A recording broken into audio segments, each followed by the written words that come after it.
How do you feel about jealousy? I can say with confidence that if there is a feeling of jealousy, then it's not just like that. In any case, jealousy does not lead to anything good, and you need to solve this problem by communicating with your partner or by contacting a specialist. I did neither one nor the other and faced terrible consequences. I recall reading that in a large survey, over 90% of individuals claim to have said the same thing following a vehicle crash. It wasn't a multiple-choice question. Rather, it required filling in the blank. Perhaps it wasn't the appropriate time to find humor in such a situation, but I found myself aligning with that majority. It dawned on me that this marked the first instance where I was the cause of a collision. Previously, I had been the one struck. My face met the airbag upon impact, yet surprisingly, I didn't feel any pain. A couple of silver linings. There was a distinct smell of radiator fluid, indicating likely damage, and I also caught a whiff of brake fluid. Oddly, I didn't feel disoriented. The reality of the situation didn't match my expectations. As I sat there contemplating, I realized I hadn't really envisioned how it would unfold. On the bright side, there was no scent of gasoline or smoke. Though my truck had ceased running, it seemed returning to work was out of the question. I had this nagging feeling that my truck would collide with the wall, shattering glass everywhere. Did it happen like that? Hell no, it was far worse. Not only did my truck crash into the wall, it plowed straight through until it was completely inside. If I could find a mirror, I'd gauge how far into the room I'd gone. But with my face pressed against the airbag, visibility was zero. I couldn't tell how much time had passed when a concerned voice asked if I was hurt. How was I supposed to answer with my lips on the airbag? The commotion grew, and then a woman screamed, "People are hurt. Oh my God, it's bad." Well, she definitely wasn't referring to me, which was a relief. Sirens wailed in the distance. Fire trucks have a distinct sound compared to ambulances. I figured one of each was about to arrive on the scene. It was chaotic. They were prioritizing the severely injured, while they used a chain and a winch to pull my truck back into the glaring midday sun. I emerged with only minor scratches and bruises. Another ambulance was busy loading a stretcher. The first one had departed a few minutes earlier. After a pat-down, they shoved me, handcuffed, into the back of a police car. Seems like losing control of your truck can still land you in trouble. At least I wasn't an immigrant facing a potential 110-year prison sentence. I wasn't sure why they didn't take me away immediately, but it gave me a chance to assess the damage. My truck had plowed through the wall, demolishing the door, window, and air conditioner. It didn't stop until it rammed the bed and box springs into the bathroom. Room 6 and 10 appeared unscathed, while Room 8 was now out of commission. Well, at least it was a single-story building. My anger surged when I saw Joe loitering around the motel. I may not be a genius, but I was relieved I intervened. I refused to speak to the police. Surprisingly, the orange jumpsuit wasn't as uncomfortable as I anticipated. The cot, however, was. I wonder how the occupants of Room 8 are faring. As I anticipated, I thought the truck would simply crash through the window. Nevertheless, I couldn't suppress my smile. Excuse my lack of manners. I'm Vince Clancy, 23 years old, married to a woman of the same age named Ginny. After high school, we made some mistakes and didn't achieve much. Despite not yet having a visible baby bump, we decided to marry. Unfortunately, 2 months later, Ginny had a miscarriage. Although it affected me, Ginny took it very personally. After 6 months of counseling, we agreed to postpone trying for a baby for a few years. However, her mood swings persist to this day. Moreover, our impromptu wedding derailed our plans for college. Instead of pursuing a degree, I took up a job to train as an electrician. Ginny found work as a temporary laborer, often filling in as a receptionist. Her assignments vary from just 1 day to occasionally lasting a week when someone goes on vacation. During my high school years, I participated in football without any major embarrassments. Ginny, one of the 6 basketball cheerleaders, faithfully attended all of my football games, and I reciprocated by supporting her at every basketball game. While Ginny's intention was likely to show her support for me, my motive was to shield her from unwanted attention. The basketball players and their associates were constantly trying to win her over, but none of them succeeded in swaying my feelings. The standout player on the basketball team was Joe Clark. Although we didn't share any close ties or mutual friends, our social circles rarely intersected. Nonetheless, Joe occasionally made suggestive remarks to Ginny, which she brushed off with a laugh. As someone prone to jealousy, I found it challenging to remain unaffected by his remarks. While I received honorable mention for the All-State team, Joe's recognition was limited to second-team All-Conference, largely due to the poor performance of our basketball team. Despite this, Joe secured a scholarship for books and meals at a nearby Division I college and joined summer leagues on campus after graduation. To my surprise, he earned playing time once the season began, proving himself to be a decent player when not surrounded by teammates prone to turnovers. Joe often brought his friends back for events like homecoming, including one particularly obnoxious individual named Nolan Larson, who enjoyed a godlike status due to his team's contention for a postseason playoff spot. Nolan consistently flirted with Ginny, sometimes even in my presence despite her being married. Ginny brushed it off with laughter. Occasionally, I had to intervene, which seemed to only aggravate Ginny. Joe and Nolan seemed inseparable, often together during Joe's visits to our town. To avoid their behavior, I usually made sure we were occupied elsewhere. While homecoming lasted just a weekend, summer vacations were longer, leading to several disagreements between Ginny and me. Are you my husband or my guardian? I'm capable of taking care of myself. Those guys are just loudmouths. Can we drop it? It's easier said than done when you're prone to jealousy. Adding to the frustration was Ginny's noticeable attractiveness, garnering attention even while line dancing. Proud, yes. Jealous? Also yes. Crazy. Didn't think so, but now it's uncertain. Hello, Mr. Clancy. I'm Scott Jensen, your assigned lawyer for this court proceeding, said a young man, barely older than me. He might just be a few years ahead of my age. The clock shows it's around 2, so good afternoon, Scott. You can call me Vince. How much do you recall about the truck accident, Vince? Everything. Was it your intention to cause the crash? Not really. I just wanted to intimidate them.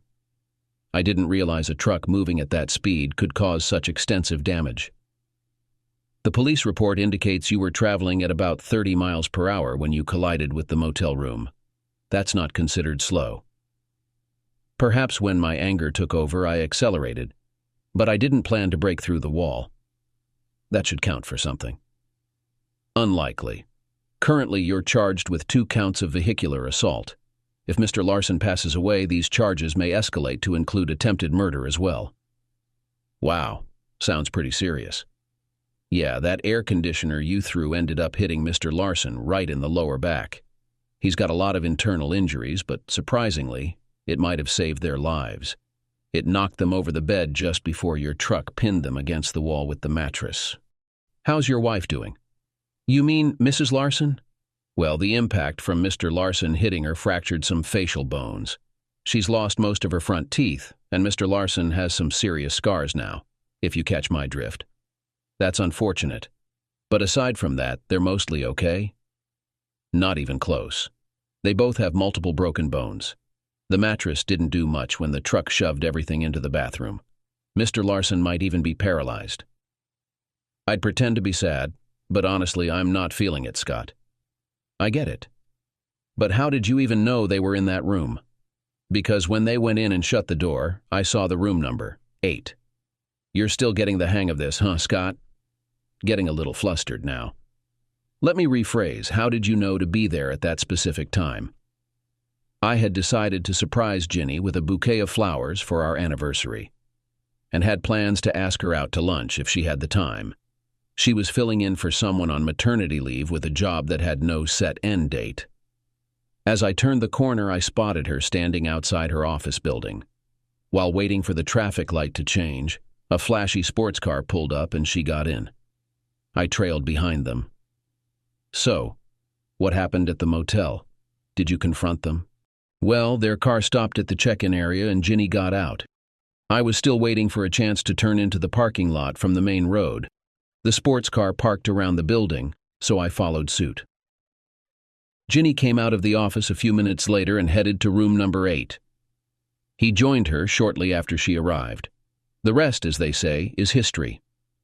So, you don't know what they were doing. You're really new to this, aren't you, Scott? Do you think they were planning a surprise anniversary dinner for me? Sloppy seconds. Vince, I'm here to assist you, but I need all the details. How long did you wait in your truck before you confronted them? I waited a couple of minutes, I guess, and then rage clouded my judgment. I lost control, no excuses, complete meltdown. As I said, I just wanted to scare them. Ginny gradually awakened from her extended sleep, penning her thoughts on the notepad provided by the nurse. Where am I? What happened? Mrs. Clancy, you're at Mercy General. A truck crashed into your room, causing several broken bones and internal injuries. The doctor has sedated you. If you're still in pain, we can adjust your medication. How are you feeling? Ginny hastily wrote down her next inquiries. My face feels covered with bandages and my mouth is immobilized. Why am I restrained? I can't move my legs or my other arm. Your arm and both legs are in casts. In fact, you're in a full body cast. Your face is heavily bandaged and your mouth is wired shut. When you're ready, there's a detective who needs to ask you some questions. Shall I call him? She scribbled back, yes. Several hours passed. Mrs. Clancy, I'm Detective Green. How's your memory? With a fading pencil, she replied, Not good, I suppose. I don't recall the accident. The nurse mentioned I was hit by a truck. What do you remember about Tuesday morning? She wrote slowly. You mean today? Today is actually Friday. You've been here for 10 days. I suspect they placed you in a medically induced coma. With trembling hands, oh my God, I dressed a bit nicer and went to work. What did you do for lunch? After hesitating for a few moments, I went to lunch with a friend. And who is this friend? Throwing him under the bus. Nolan Larson. Where did you two have lunch? I can't recall. Does the Hump Day Motel sound familiar? Tears began to soak the bandages. I rented a room while Nolan parked. Is that when I was hit by the truck? You wish. No, you were in the room with Mr. Larson when the truck smashed into it. More scratching. Someone lost control of their truck? Not quite. It seems your little rendezvous wasn't the anniversary surprise your husband was expecting. With a trembling cast. My anniversary? Oh, God. So this wasn't a plan approved by your husband beforehand? Quickly, no. That's all I have for now. Best of luck with your recovery. Mr. Larson, are you able to hear me? The nurse glanced at the doctor. He hasn't shown any reaction since he was told about his spinal injury and that he won't be able to walk again. Well, that certainly ended his promising career abruptly, remarked the surgeon. The nurse said, It's a steep price to pay for seeking affection from a married woman. My friends and family offered to cover my bail. Once this chaotic ordeal is over, I'm leaving. The threats to my life for putting an end to Nolan's career aren't worth staying out of jail until my trial. I'll do my time and then disappear. Try to catch me if you can. About 10 weeks after the incident, Ginny came to visit. She arrived in a wheelchair but managed to hobble over to the visitor's room using crutches. Ginny, you seem to be doing well? Her tone was flat. I'm sorry I caused all of this. Did you really intend to harm me physically? No, I just wanted to scare you and put an end to your affair. How's your throat? That's not funny, Vince. You have to believe me, I never cheated on you before and you stopped it before it went too far. How did you find out? I had picked up some flowers for our anniversary and planned to surprise you at work. If you wanted out, why didn't you just say so? I didn't want out. I don't know why I did it. He was a celebrity, and I fell for his lies. You know he's paralyzed now, right? Yeah, I heard. Maybe you should sign him up for the Special Olympics. You two would make a great team in the modified potato sack race. I suppose I deserve that. I just wanted to express my apologies for everything. I hope your trial goes smoothly. It seems like you had quite the agenda that afternoon. While I was in the squad car, I noticed Joe Clark looking around. How did he know you'd be there? Oh, Vince, I'm so sorry, she said as tears streamed down her face. To be honest, I wasn't jealous anymore. Once my love for Ginny faded, I no longer cared about her actions or who she was involved with. I was angry with myself for being so naive. Hey, if you can locate where they towed my truck, the flowers I bought for our anniversary are probably still in the front seat somewhere. I heard you took a bite out of the big star. How was it? Ginny didn't reply. Instead, she gestured rudely, then got up and limped back to her wheelchair. Visitors are always appreciated. They lift your spirits. As my trial drew near, the passing weeks seemed to blur together. I turned down all offers for bail. Just days before the trial, I finally accepted a plea deal. The prospect of a year in prison seemed preferable to the lengthy sentence I might face if the jury found me guilty of attempted murder. After the basketball team lost, I received hate mail. When they missed the playoffs, I even received death threats. It's absurd. It's just a game. One of Scott's acquaintances initiated divorce proceedings on my behalf. It was in progress, with all necessary signatures obtained. I'd soon be single. Unexpectedly, my lawyer showed up. "Scott, it's been a while. How's my case looking?" "Well, the DA is offering time served and 2 years on parole." "Scott, tell him I want to relocate as soon as I'm released. With the ongoing death threats, parole won't suffice. Show him these letters. See if you can negotiate something." The following week, I was moved to a processing center to serve the remainder of my reduced sentence for the felony I'd pleaded guilty to. I'd be out in a few weeks and leaving the state on the same day. With my finances drained, branded a felon, and no prospect of a decent credit score for years, the future looked grim. Ginny made another visit a few days before my expected release. She walked with a slight limp, but otherwise seemed relatively normal. "What brings you here, Ginny? We're divorced now," I remarked. "My last visit didn't go as planned. I wanted to apologize once more. If it weren't for me, you wouldn't be here," she said. "Well, Ginny, I'm in prison because I couldn't control my anger. That's on me. I admit I lost control. I could have just left and filed for divorce or disappeared.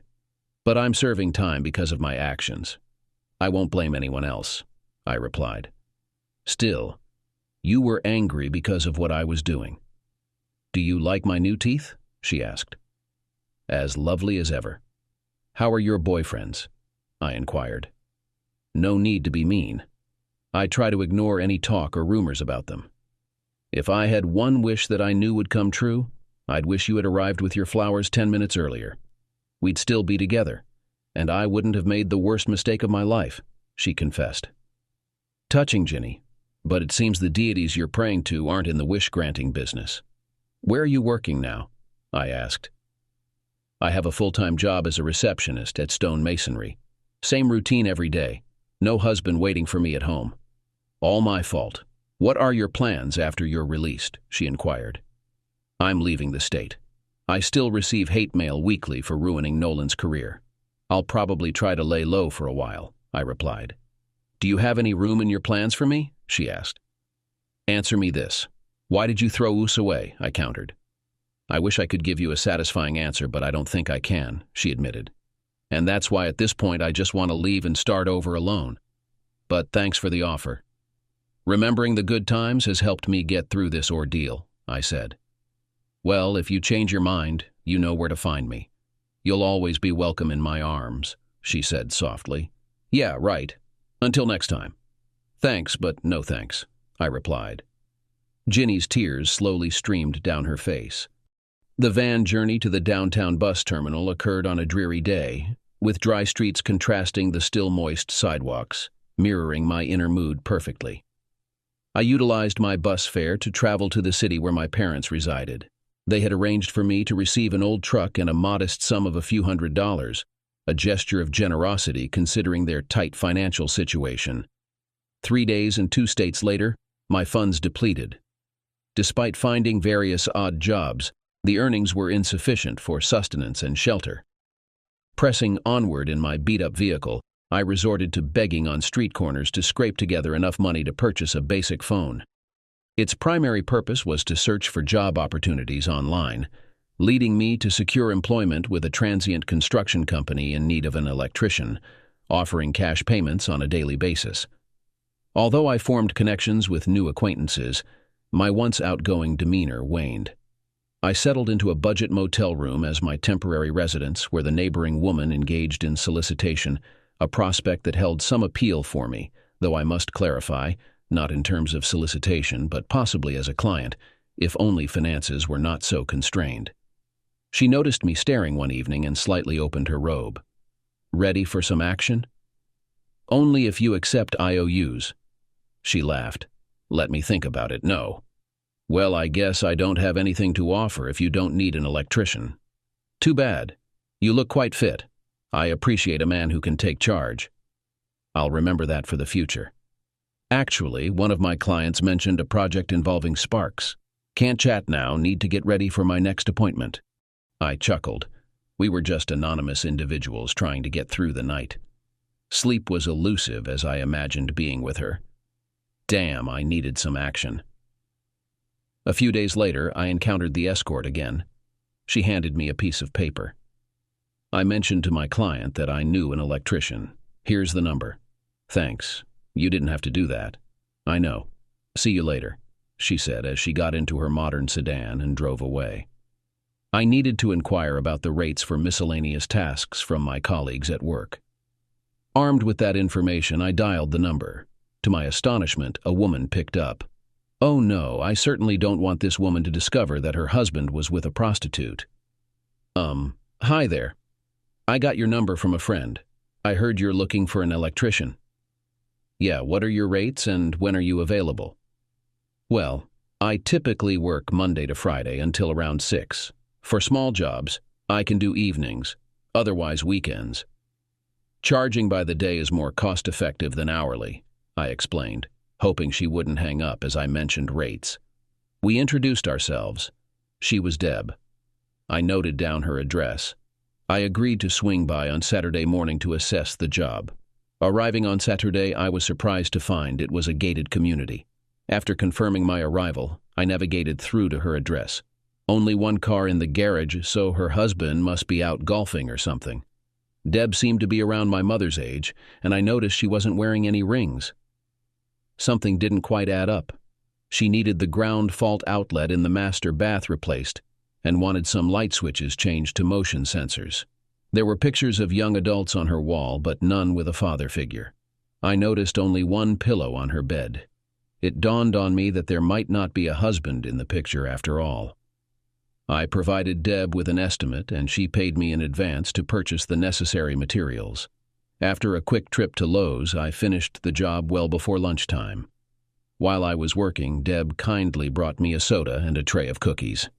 "Which of my acquaintances informed you that I needed an electrician?" Deb inquired. I hesitated, unsure of how to respond. Should I mention that it was a woman I met at the questionable motel where I currently reside? "I don't know her name. She overheard me discussing my profession as an electrician, and we briefly conversed. She's a strawberry blonde, around 5'5", I replied. "Ah, I see. I have some friends who might be interested in your services. Would you mind if I passed along your contact information?" Deb asked. "That would be fantastic. I'm in dire need of funds at the moment," I admitted. "What other skills do you possess?" Deb asked playfully, with a hint of mischief in her eyes. Now thoroughly confused, I wondered if she was friends with the woman from the motel, or perhaps even romantically interested in me. My cheeks flushed with embarrassment. Attempting to reciprocate the flirtation, I replied, "I'm young and not afraid to break a sweat." Deb chuckled at my response. "I'll be sure to inform them," she said, smiling. My imagination desired more, but I hastily stashed the cash into my jeans and drove off. Not long after, I received a call from an unfamiliar number. "Vince speaking." "Hey, glad I reached you. Deb passed me your number. I live a couple of doors down from her. Could you swing by?" a female voice asked. "Yeah, I'm just grabbing a quick bite. What's your address?" After committing her address to memory, I finished my sandwich and headed over. It took some time to navigate past the security checkpoint since I only had an address, not a name. Eventually, I was granted entry. In the garage, 2 cars were parked with their doors wide open. I opted to park on the street. My beat-up car was undoubtedly the shabbiest vehicle in the neighborhood. When I timidly knocked on her door, I was met by a very cute, albeit young lady. You called about an odd job?" She rolled her eyes. "Mom, it's for you." With that, she turned and left me standing there. When the lady of the house arrived, I could see the resemblance. "You must be Vince. Do you handle tasks like replacing ceiling fans and installing motion-detecting light switches? Oh, and I need more outlets in the garage." "Yes, yes, yes, and yes. Have I covered everything?" She smiled broadly. "Then come this way." After noting down her list of requests, I jokingly asked, "Have you purchased everything you want installed? By the way, should I just call you Mom of the Eye-Rolling Daughter?" She chuckled in response. "My name's Nancy. That's Jolene. She's waiting for her boyfriend and getting very annoyed. Sorry about that." "No, I haven't bought anything yet. We can head to Lowe's and shop if you'd like." "Oh, and what's the cost for installation?" I quickly estimated the costs and handed her the figures. "Let's go then. Would you like to drive?" "Sure." However, her willingness to drive changed when she saw my old car. "Oh, I'll drive. We can fit everything in my trunk and back seat." "Well, if you insist. Haven't ridden in a car as nice as yours in a long time, if ever." It took me until sundown to complete her projects. Jolene kept watching me, still upset about being stood up by her boyfriend. Between the two jobs, I made close to $1,000 after adding tips to my quotes. If you've never relied solely on the cash in your pocket day in and day out, you can't fully grasp the fear of being robbed when you have some money on you. I didn't sleep well, suspecting that everyone could somehow tell that I had $1,000 in my pockets just by looking at me. My first stop on Monday would be to open a checking account and get a debit card. Having some funds in my bank account, I decided to venture out on Monday night. Though the idea of paying an escort for sex excited me, I couldn't bring myself to do it. Instead, I headed to the local bar and took a seat at the counter. I wasn't actively seeking company, but there were women there who were. "Are you planning to stare at your drink all night? Some of us have made an effort to look good, and you haven't even glanced our way," said a woman as I looked up and noticed her. I pretended to appraise her appearance. "Well, you certainly look very nice." She seemed to expect more from me. After a moment's pause, she responded, "Is that all? Not going to ask me to dance? Or buy me a drink?" "Nah, it seems like you're on the hunt. I figured I'd let you take charge." She rolled her eyes and turned back to her friends. I imagined she was telling them what a jerk I was. I had only come in for a drink and to wallow in self-pity. Can't a guy do that without being hit on? About 30 minutes later, the only woman not dancing walked over and sat beside me.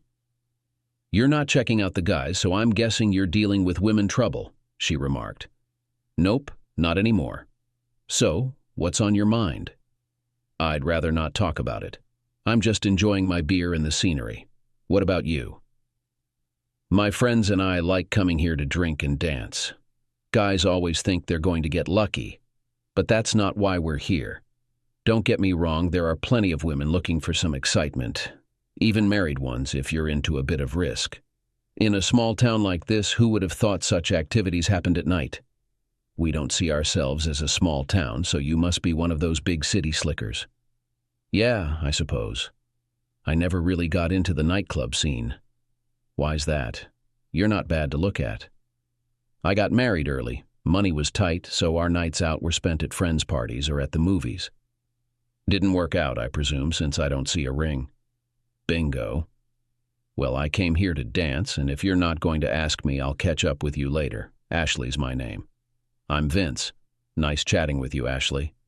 I seem to be getting good at making women roll their eyes and shake their heads in disbelief.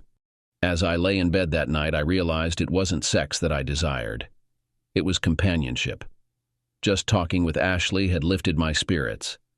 I became somewhat of a regular at the local bar, having dinner there almost every evening. I wasn't looking to hook up, just to talk.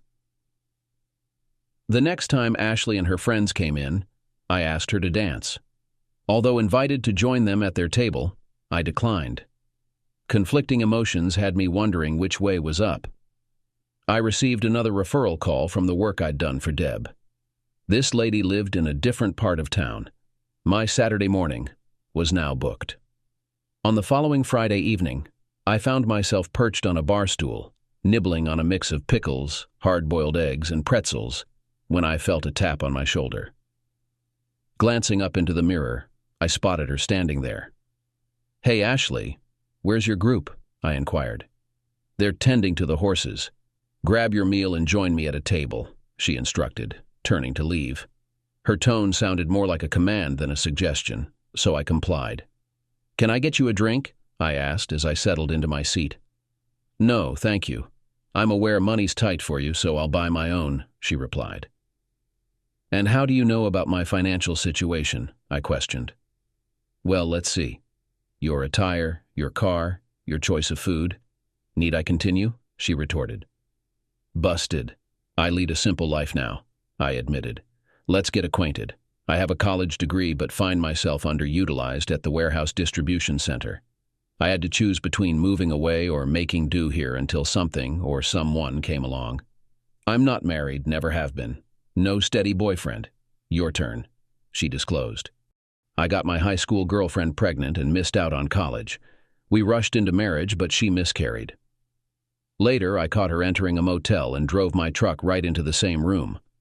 Ended up spending some time in prison since the guy is now paralyzed. Got divorced while serving time, I confessed." "Seriously?" she exclaimed. I scrolled through my phone, searching the internet for the story, then passed it to her to read. After a moment, she returned it. "So, still interested in getting to know each other?" I inquired as she scrutinized my expression. Must have been quite a shock. "You think?" Surprisingly, I never intended to hurt them, but the law didn't see it that way. My heart turned to ice in that prison cell. Been out for about a month now. "Looks can be deceiving. Anything else I should be aware of?" "I do electrical work for a guy who pays me cash. Lately, I've been taking on odd jobs on weekends for some extra money." "Never had any run-ins with the law, aside from the incident with your ex?" "Nope, not even a traffic ticket. I lost control that day and paid a heavy price." "How much are you planning to spend here tonight?" "About 20. Why?" "Let's go to the thrift store and get you some decent clothes." The devil and angel on my shoulders were in fierce debate. Woman, trouble. Woman, trouble. I accepted her offer. She drove. "Why are you doing this?" "Because you won't do it for yourself. You're too young, your life's just beginning, and it's time to move forward." "And what's in it for you?" "If I still think you're a decent guy, I might ask you to take me out." Well, I ended up spending 30 that night, but got several shirts and a couple of pairs of pants. Ashley drove me back to my car. As I got out, I said, "Thank you, Ashley. Can I take you out sometime?" "Thought you'd never ask. Wear one of your new outfits and meet me at the movie theater in the mall tomorrow night at 6. It was a restless night of tossing and turning. As per my usual routine, I took on an odd job on Saturday morning. Despite having nearly $1,600 in the bank, I set aside $50 for the evening ahead. By 4 p.m., I was ready to go, but I realized that the only pair of shoes I owned looked awkward with my upgraded jeans. So I made a trip back to the thrift store and managed to find a decent pair for less than $10. What I thought was a one-on-one date turned out to be a double date. Ashley arrived with her friend and her date, which perhaps wasn't unexpected given my past as a convicted felon. Despite feeling somewhat excluded from their conversations filled with college memories, I still enjoyed the movie and drinks afterwards. Ashley seemed oblivious to my discomfort. Although I appreciated the peck on the lips, it was the hug that I truly cherished. It was the simple gesture I had missed the most. Before parting ways, I slipped Ashley a piece of paper with a brief note and my phone number on it. "You have my number, I don't have yours. Call me if I haven't scared you away," I said. She whispered, "I will," as she tucked the paper into her cleavage. Initially, I was pleased with how things were progressing, but it didn't last. On Tuesday night, while filling up my truck with gas, I spotted Ashley walking arm in arm with another guy into a nearby restaurant. Although our relationship had only been platonic, I found myself overwhelmed with emotions. The anger, heartache, and feelings of helplessness all came rushing back. Just when I thought I had moved on from the pain caused by Ginny, her memory stabbed me once again. My fight or flight response kicked in, and I made the decision that I needed to find a better situation elsewhere.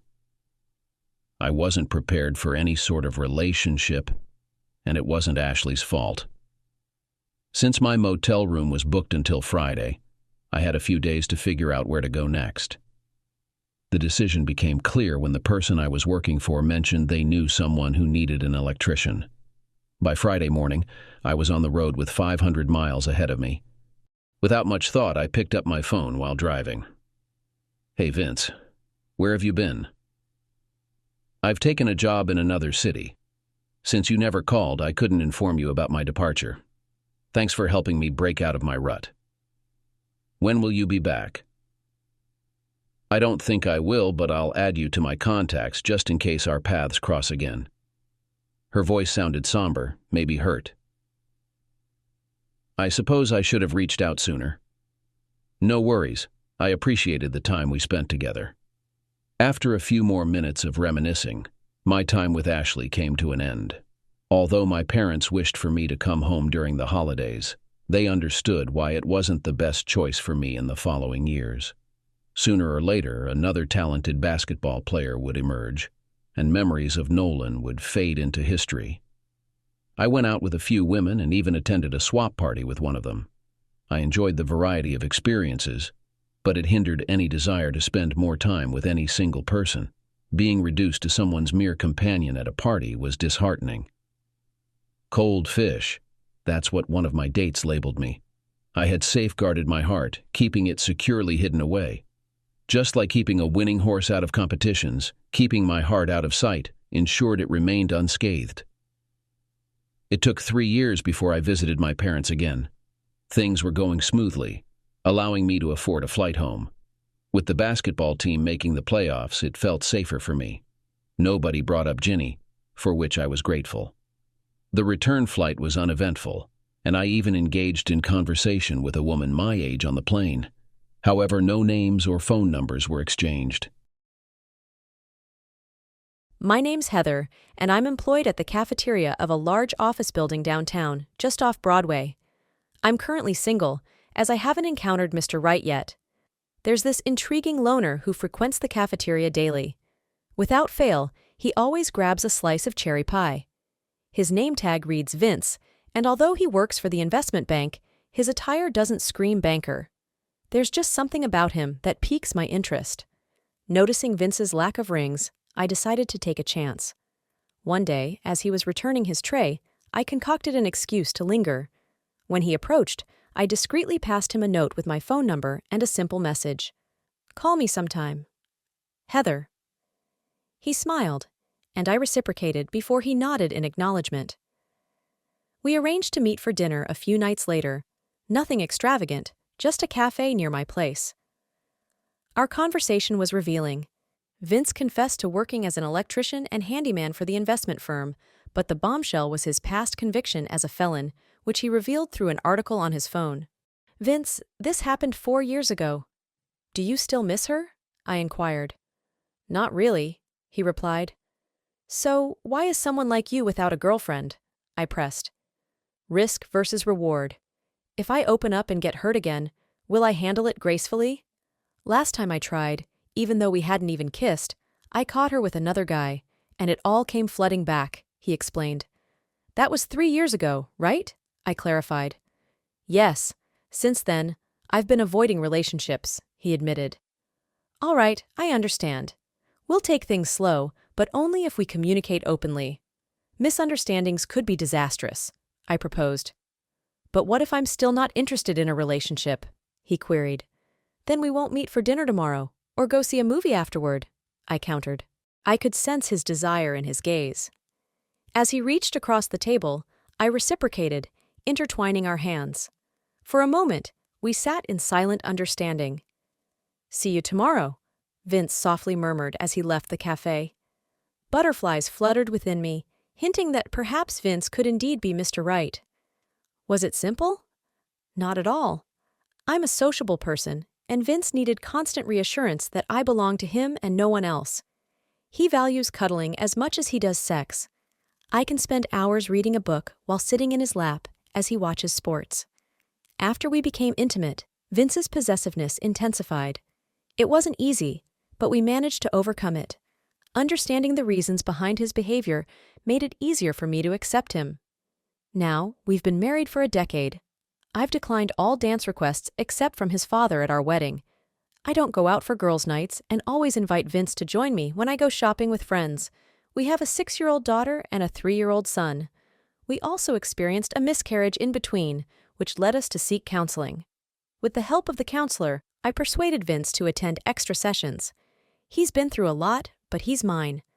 I doubt I could find another man as loving as Vince. Understanding his past, I remind myself every day never to give him a reason to doubt my love. Oh, that expletive we commonly express following a car accident. Shit.